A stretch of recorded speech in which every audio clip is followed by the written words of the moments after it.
जय गुरुदेव। और दोस्तों, मेरे चैनल सिद्ध सावरमत्र में आपका एक बार फिर से हार्दिक स्वागत है। और देखिए, आज जो वीडियो मैं आपके सामने लेकर के आया हूं, उस वीडियो का टॉपिक बहुत ही महत्वपूर्ण है।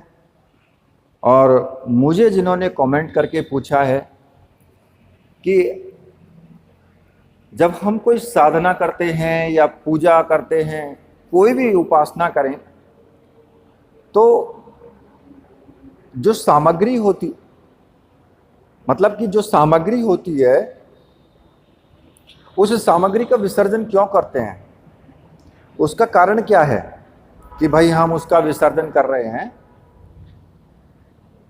देखिए, इसमें बहुत सीधा सिंपल सा कारण होते हैं जो मैं आपको इस वीडियो के माध्यम से बताऊंगा। और वीडियो को आप पूरी देखना, स्किप मत करना बिल्कुल भी, क्योंकि अगर आप स्किप करोगे तो फिर आपकी समझ में नहीं आ पाएगा कि भाई हमने क्या बताया, और जानकारी तो आपके हाथ से निकल ही जाएगी। और एक दूसरी बात और मैं आपसे करना चाहता हूं कि देखिए, जब भी आप कमेंट करें, व्हाट्सएप पे करें या फिर वीडियो पर करें, तो कमेंट करते टाइम थोड़ा सा ये ध्यान जरूर रखें कि मुझे भी समझ में आना चाहिए कि आपने क्या कमेंट किया है, या आप क्या पूछना चाहते हो, या आपकी उसमें प्रॉब्लम क्या है, वो मेरी भी समझ में आना चाहिए। कुछ लोग इस तरीके से लिख देते हैं कि वो मेरी समझ में ही नहीं आता कि इन्होंने क्या पूछा है, क्या लिखा है। और दूसरा, कि जब आप कमेंट करें तो फिर कमेंट जो है वो उस तरीके से जरूरी है तो फिर करें, बिल्कुल एकदम ठीक है। और अच्छा कमेंट करेंगे तो मैं आपको जवाब जरूर दूंगा।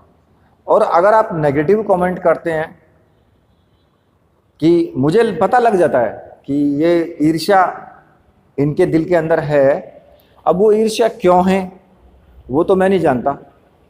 कई बार क्या होता है ना कि जो दूसरे चैनल वाले होते हैं, जो अपना चैनल खुद चलाते हैं, लेकिन वो दूसरी किसी नाम की अपनी दूसरी आईडी से दूसरे लोगों की वीडियोस देखते हैं, उन पर गलत कमेंट करते हैं।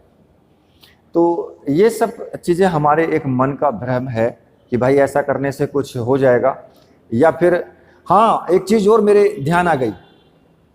आप एक चीज़ का ध्यान जरूर रखें, कुछ लोग ये कमेंट करते हैं कि गुरुजी, आपके दिए गई साधना से, आपके दिए गए मंत्र से मेरा बहुत फायदा हुआ है और मुझे लाभ पहुंचा है और मेरा पूर्ण रूप से सिद्ध हो गया है, ठीक है।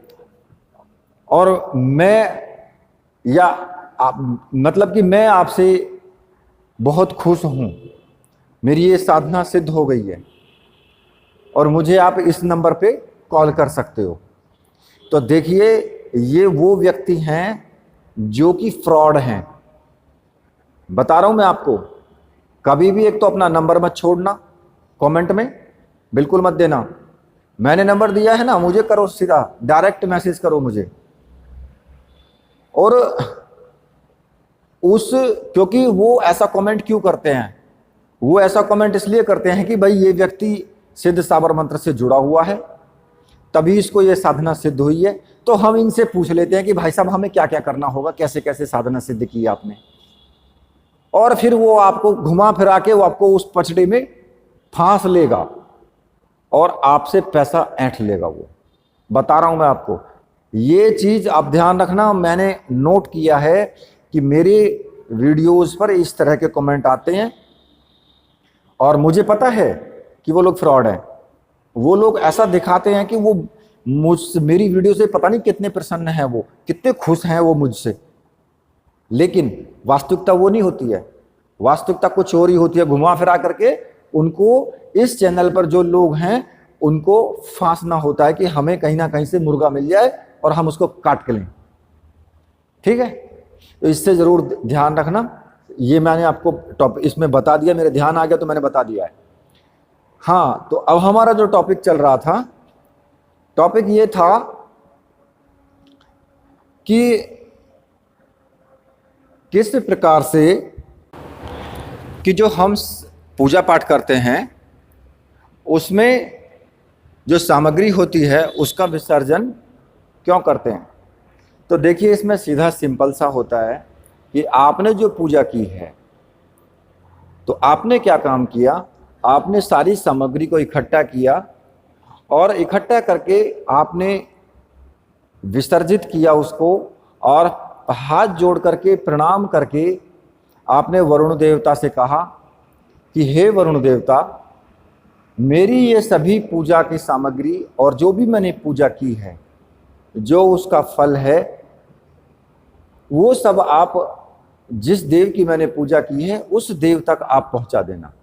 अब कुछ लोग तो बोल देते हैं, पर कुछ लोग तो सीधा ऊपर से पुल पर जाएंगे, वो धड़ाम से नीचे फेंकेंगे सामग्री को और चलते बनेंगे, जो कि गलत है। आपको ये बोलना चाहिए कि हे वरुण देवता, मैं आपसे प्रार्थना करता हूं कि जो मैंने पूजा पाठ की है, मैं ये सब सामग्री आपको सौंप रहा हूं और आप उस मेरे इष्ट देव तक पहुंचा दीजिए, जिससे कि मुझे इसका लाभ मिले। और फिर क्या होगा कि जो आपने सामग्री उसमें विसर्जित की है, तो वरुण देवता उस सामग्री को उस देवता तक पहुंचा देते हैं, और जब देवता तक वो सामग्री पहुंच जाती है तो कभी भी किसी भी व्यक्ति के जो जाप है, जो साधना है, जो तपस्या है, उसके फल को कभी कोई देवता अपने पास नहीं रखते हैं। अब होता क्या है उसमें कि वो देव आपको कई गुना, मतलब कि जो आपने साधना तपस्या की है ना, उसका कई गुना आपको वापस करके देते हैं।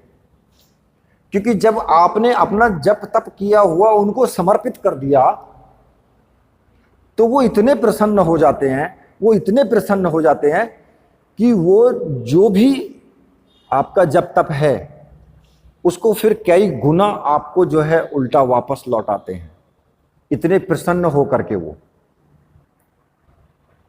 तो इसलिए जो साधना की सामग्री है उसको विसर्जित किया जाता है साधना करने के बाद, जिससे कि वो देव तक पहुंच जाए, और कभी भी कोई भी देव आपके जप तप को अपने पास नहीं रख सकता है। वो आपको कई गुना करके, कई गुना आपको वापस लौटाते हैं। वो फिर आपको पता भी नहीं लगेगा, लेकिन उसका फल आपको मिलेगा, और वो कई गुना करके देते हैं। तो इस तरह से अगर आप साधना करते हैं, और ये जो साधना करने के बाद जो विसर्जित करने का जो विधान है, वो इसीलिए रखा गया है। ये जो हमारे वैदिक पुराण और जो ऋषि महात्मा हुए हैं, उन्होंने बहुत सोच समझ करके इस चीज को रखा था कि जिससे कि हमें कई गुना फल उल्टा मिल जाए। एक क्रिया थी ये, तो इस क्रिया को करने से हमें ये फल मिलता है, इसलिए विसर्जित की जाती है साधना की सामग्री। तो देखिए, इसी के साथ अब मैं वीडियो को यहीं पर समाप्त करता हूं, क्योंकि देखिए मेरी वीडियो लंबी तो हो जाती है। लंबी क्यों हो जाती है कि मैं एक ही वीडियो में हो सकता है कि मैं एक दो टॉपिक और फालतू बता देता हूं आपको, किसी और दूसरे टॉपिक के बारे में भी बता देता हूं। तो इसलिए मैं कहता हूं कि मेरी वीडियो को आप पूरा देखा करो, स्किप मत किया करो। अगर आपने स्किप की वीडियो तो समझो कि आपके हाथ से हो सकता है कि कोई टॉपिक निकल जाए। तो इसलिए मैं आपसे पहले ही बोलता हूं कि स्किप मत करना, बिल्कुल भी वीडियो को पूरी देखना। तो देखिए, इसी के साथ अब वीडियो को मैं यहीं पर समाप्त करता हूं। जो क्वेश्चन था, जो आंसर था, मैंने दे दिया है। और कुछ लोग तो ये भी कहेंगे कि ये तो 2 मिनट में भी दिया जा सकता था। लेकिन भैया 2 मिनट में दिया जा सकता था, लेकिन 2 मिनट में तुम्हारी समझ में नहीं आता। क्यों? तुम्हारी 10 मिनट में समझ में नहीं आया तो 2 मिनट में कैसे आ जाता? समझ गए आप? जब तुम्हारी 2 मिनट 10 मिनट मैंने वीडियो बना दी 10 मिनट की, और जब तुम्हारी समझ में नहीं आया कुछ, तो फिर 2 मिनट की वीडियो में कैसे समझ में आ जाएगा? तुम्हारे तो आ ही नहीं सकता समझ में। तो आप तो छोड़ ही दो इस क्वेश्चन को, ठीक है? तो इसी के साथ अब मैं वीडियो को यहीं पर समाप्त करता हूं। मेरे साथ बोलिए, बोलिए वीर बजरंगबली हनुमान जी महाराज की जय। बोलिए मेरे परमहंस सदगुरुदेव की जय।